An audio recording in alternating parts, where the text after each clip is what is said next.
Good morning, everyone. Thanks for joining us for the next week of 20 Minutes for Israel from Israel. Just as a housekeeping note, tomorrow we will not be having a regular 20 Minutes for Israel from Israel. We will try to zoom in from the ground of the rally in Washington, if it works. And if not, we will resume on Wednesday. We are joined this morning, we're humbled to be joined this morning by a former West Hartford resident who has made her way to Israel with her family. We are so honored to have you with us.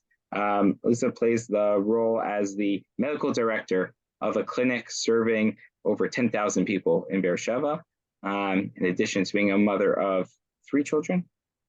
3 boys. 3 boys.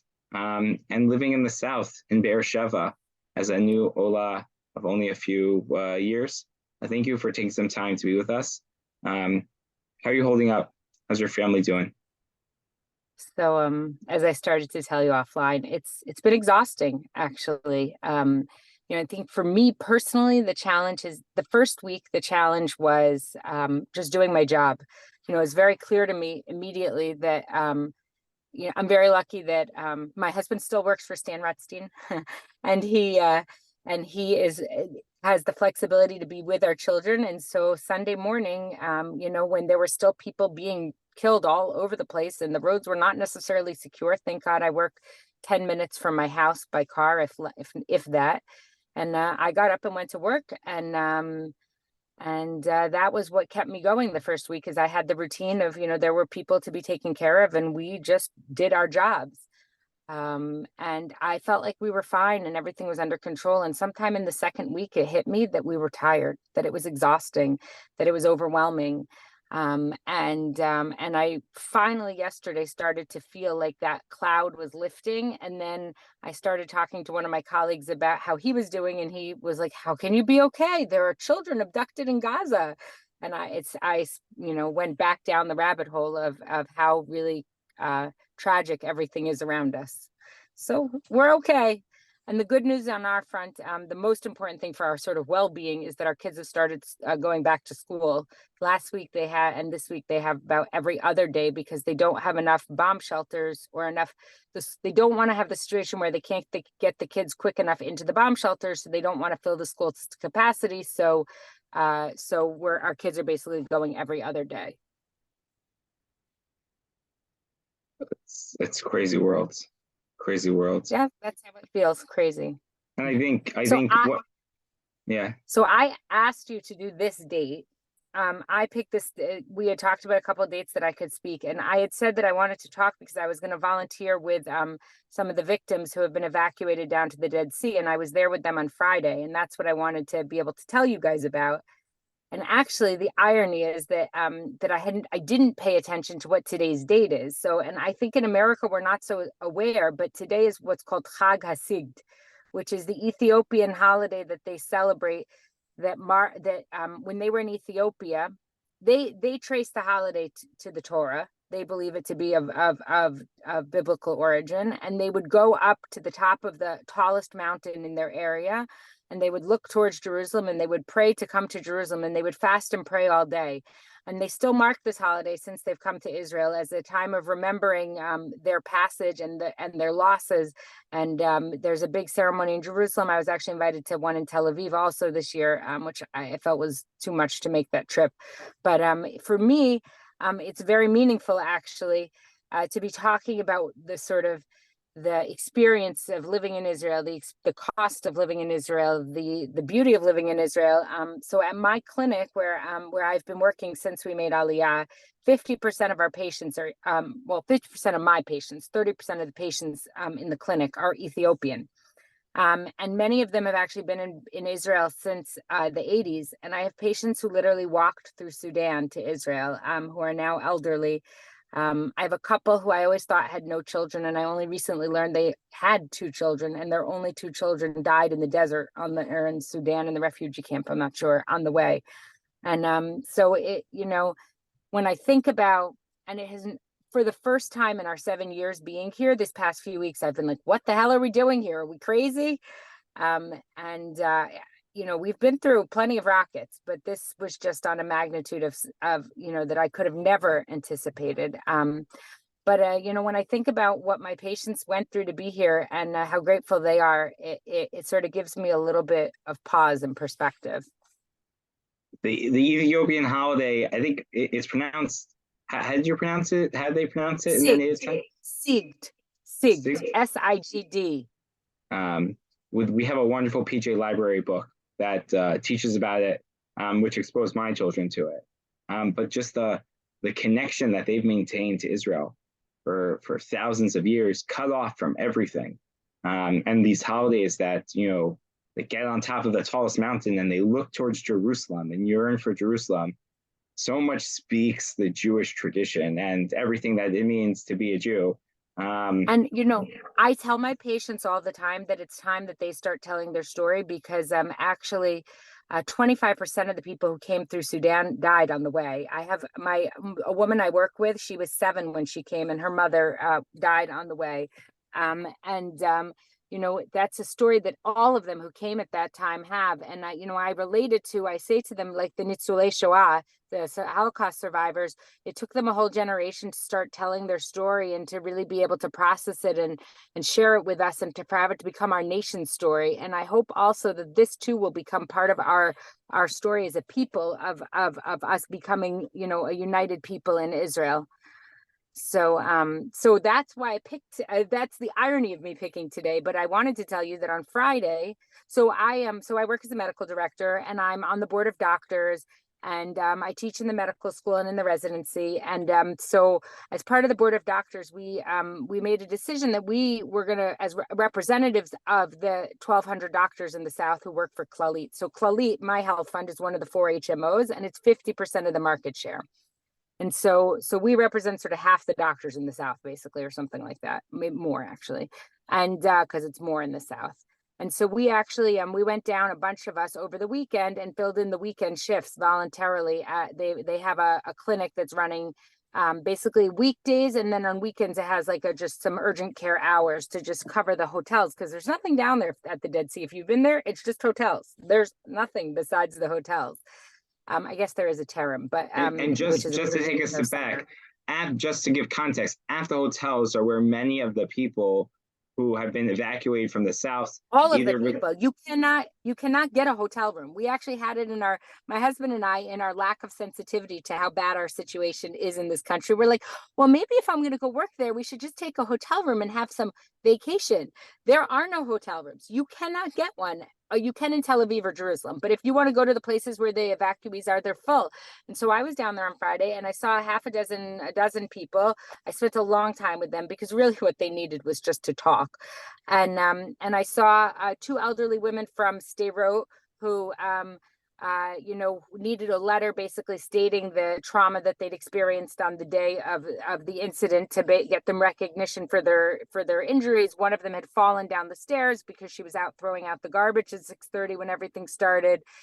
The other one had just had knee surgery, and so when she had to get up and run for shelter with her walker, she basically pulled her knee that she had just had operated. So I documented their stories and asked them a lot of details, just to make sure that I supplied all the details. So when somebody goes back and looks, they say, oh yes, they were really there and they really did suffer, because they will get some social services and financial support extra from the government. And so right now they're just sitting in a hotel. They can't go back to Sderot. Sderot is evacuated. They have no home. They have whatever they grabbed with them. These are women in their 70s. And then they asked me to do a visit in the hotel rooms. I wound up leaving the clinic at the end of the session and going and doing a home visit in the hotel room of one of the women, who basically is an elderly woman who's had some neurological problems, and she's off balance. And I wound up sending her back to the hospital. And because, she's by herself without family. Her neighbors are trying to take care of her in a hotel. It's just a little surreal, the whole thing. And then you see all the adorable little children running all over the hotel, like every Israeli hotel is during, any time when the Israeli families show up. And it's very surreal. And then I also saw a couple from Ashkelon who had a rocket hit their building. They live in a big high rise, but it's an old one. So they don't have they have a shelter in the basement. and they live on the 8th floor, and they couldn't, and the husband is, 70 years old and barely can walk with a cane a few steps. And so he can't get to the basement in 30 seconds. They have 30 seconds in Ashkelon. Certainly he can barely get into the stairwell. And so when the rocket hit the building, he was still halfway in the apartment. Thank God they weren't really injured. Really, maybe the husband has some ear damage, but hopefully it's just the earwax that'll be cleared. But they were devastated and destroyed, and they don't have their house.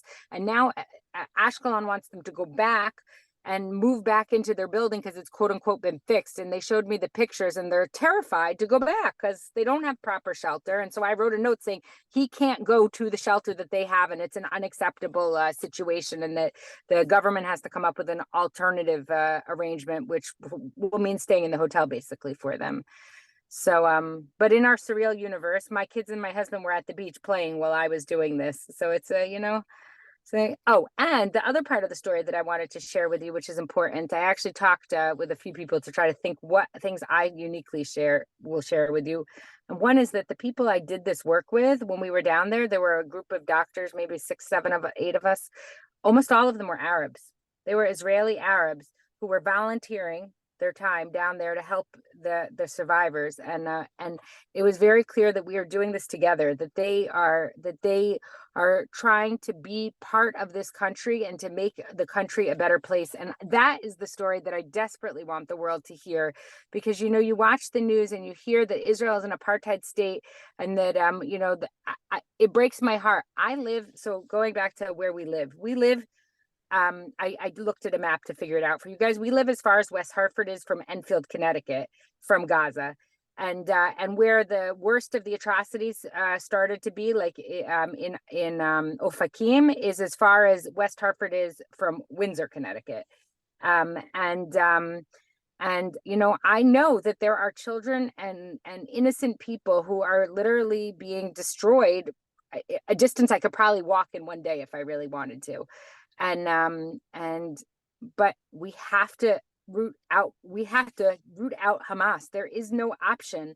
And the Israeli Arabs know that, which is why they're not rioting in the streets like they did the last time. They're very uncomfortable. It's miserable. It's a horrible, complicated identity they have right now, but they get it. They get that all of our future depends on us getting these terrorists removed from shooting missiles and worse. I actually always say, since the massacre of Black Saturday, as we call it in this area, Shabbat Shchora, I said Hamas cured me from my fear of missiles. I'm not. I barely even acknowledge them at this point, because I know that I have 60 seconds to get to a shelter. I know where the shelters are. I know what to do if I can't get to a shelter and how to be as safe as possible. And I know that statistically it's more dangerous for me to drive in a car. And that's why it's called terrorism.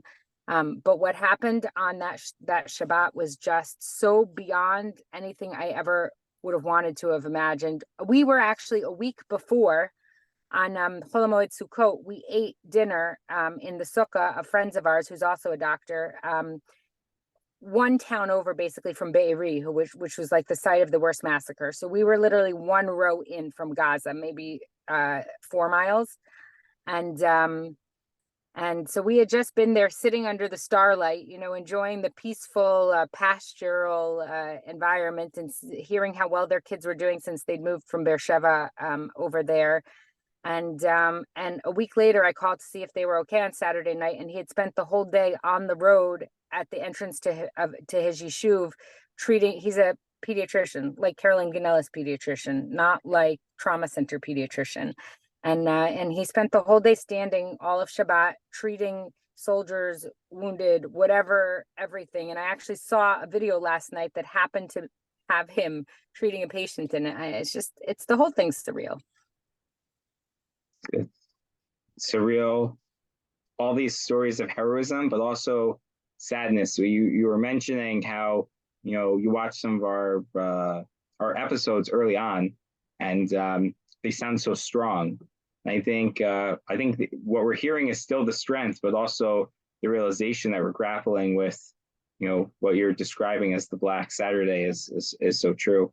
I find very meaningful sort of the individual stories. So if I could ask you, after spending time with some of the survivors and the evacuees from the South, is there a particular story? You shared a couple, but maybe one or two, or just one of the families that you interacted with as you to share with us?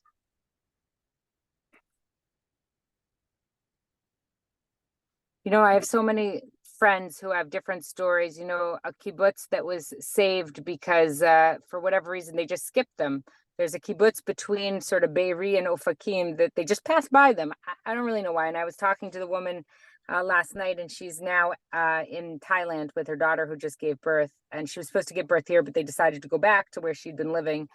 And just hearing how they just sort of skipped over them, and why are they still here? And and then hearing, I have a patient who was working in a factory at Kfar Aza, and he was at work, and he was literally he locked himself in the bomb shelter for 2 days, and without water, without a toilet, without food, fearing for his life. He was able to WhatsApp with people. So his bosses remotely were looking at the video cameras, and they knew they were watching the terrorists destroy the factory around him while he and a few coworkers were trapped in the bomb shelter. And just hearing his absolute terror, at having to survive that, and trying to go back now to being a father of 2 little kids and functioning as a husband and a father. And actually, we had an awful experience on his first visit to the office. I knew he was coming. I had reserved extra time. I had already talked to his wife, so I knew why he was coming. It had been 3 or 4 days. And my resident happened to be in my exam room with me at the time that he walked in, because in Israel, patients move, not doctors. Doctors have their one spot that they sit in, and the patient moves in and out. So my resident was in the room with me for a minute, and my resident is an Arab woman who wears a hijab. And he freaked out at the sight of her and said, "I want her to leave immediately."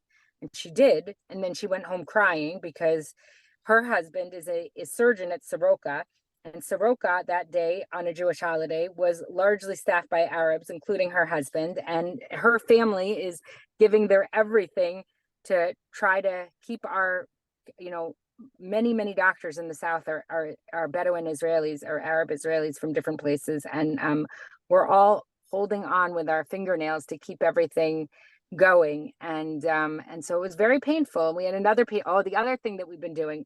So we basically have been doing 2 things since this happened. One is everybody's coming in with all their different symptoms of anxiety, abdominal pain, headaches, and so I've been handing out Phenergan, which is like a antihistamine medicine that is good for anxiety and not addicting, like it's a candy. And the other thing that everybody's been coming in for is their gun licenses, because now everybody in Israel wants to be armed. And so we had one of our Arab doctors, another one who's a senior doctor, wanted to, she was willing to sign the form, but she wanted to write the person's history of mental health issues on the form. And the patient went berserk on her and started cursing at her and called her a terrorist, and stormed out of the clinic and came down and started screaming in the office, and then was screaming at me and told me that I'm a liberal, what did he call me? Yeah, some curse words, liberal American, go back to America. And we had to have the police come because he was threatening physically. And it was, we've had we've had our drama since then. So and the bottom line is that we're all in this. I think all of Israel feels this way, but it's a little bit like degrees. I don't know if people remember September 11th. I was in Manhattan on September 11th. Also, I was an EMT and a nurse that day, actually, and I did not respond down to Ground Zero because I was not called upon. And so I stayed in my designated area. But, it's sort of degrees of how close you were to it, but everybody's affected. There was a funny skit they did on Eretz Nehederet, which is a comedy thing. And the woman walks into the pharmacist and she says, very politely, "I would like some medicine for anxiety and agitation." And the pharmacist just starts shrieking at her, "We just ran out. We don't have it." And it just exemplifies the whole country, because we're, everybody's trying to do their jobs, but everybody's barely keeping it together. But we're doing it. And slowly we're trying to get life restarted in some sort of normal way. I feel like we've really been in a period of mourning for this past month. Right. Well, we so appreciate your time to be with us and the heroic work that you're doing. Part of why we do this is just to connect and be able to see not just what we're reading in the news, but also with the people in Israel, and recognize that there are different segments in Israel, right? We've spoken to people in the north, in the south. I'm sorry, in the middle of the country. You're really in the south, Actually, Beersheba is geographically the center of the country. my geographic bias. My apologies. But Beersheba is sort of the capital of that area. Correct. And we so appreciate the perspective of people who are just so much closer to what's going on. Keep up the holy work. Thank you so much, and thanks for taking time with us today. Stay safe. Thank you guys for doing these, and go tomorrow to Washington. Right. And for those who signed in a little late, just a reminder, we will be doing a special, maybe live one from DC, depending on what the setup is. But we won't be having a regular visitor, a regular guest tomorrow on our 20 Minutes for Israel from Israel. Stay safe, everyone. Please join tomorrow if you can. And let's continue to do whatever we can to support Israel. Take care. Bye-bye.